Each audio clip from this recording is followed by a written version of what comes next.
This is an exact replica of the plastic piece made out of 6061 aluminum.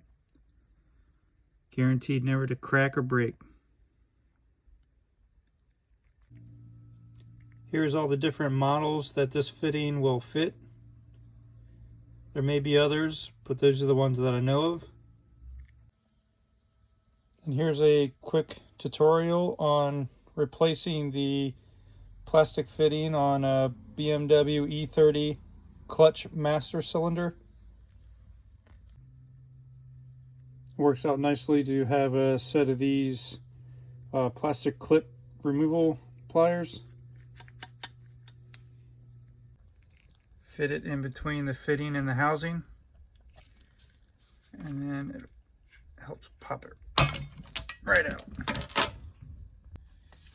Take your new fitting, apply a little bit of some sort of lubricant, grease or WD, and then we'll just pop it right in there.